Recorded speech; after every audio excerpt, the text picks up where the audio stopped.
Hi friends, welcome to my channel.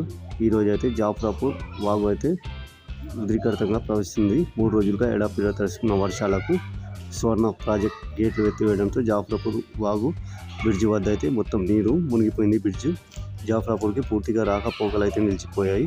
ఈ సమాచారం అంది మనం వాగు దగ్గరికి అయితే వచ్చేసినాం. నీళ్ళు అయితే ఇలా శ్మశాన వాటిక నుంచి అయితే ప్రవహిస్తున్నాయి. చూడండి, చాలామంది అయితే ఇక్కడికి వచ్చేసినారు.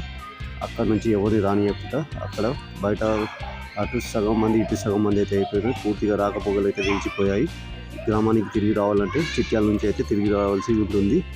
విలేజ్ వద్ద అయితే చాలామంది అయితే పంటలు కూడా మునగడానికి సిద్ధమవుతున్నాయి. ఈ వాగు ఇంకా పెరిగే సూచనలు అయితే ఉన్నాయి. అక్కడ శ్రీరామ్ సాగర్ ప్రాజెక్టు గేటు ఎత్తేయడంతో నీరు ఊర్లోకి వచ్చే ప్రమాదం అయితే ఉంది. చాలా విస్తూరంగా ప్రవహిస్తుంది వాగు మాత్రం. చూడండి ఇక్కడ ఎలా ఉంది. వాటర్ అయితే చాలా రేంజ్లో అయితే మొత్తం శ్మశాన వాటిక, జాఫ్రాపూర్ శ్మశాన వాటిక మొత్తము మునిగిపోయినది. ఈ పంట పొలాల నుంచి అయితే నీళ్ళు మొత్తం పంట పొలాలు నీటికైతే మునిగిపోయినాయి. ఇదైతే ఇక్కడ జాఫ్రాపూర్లో ఉన్న ఈ పరిస్థితి. ఓకే ఫ్రెండ్స్, ఇలాంటి వీడియోల కోసం మా ఛానల్ని సబ్స్క్రైబ్ చేసుకోండి. Enjoy to video.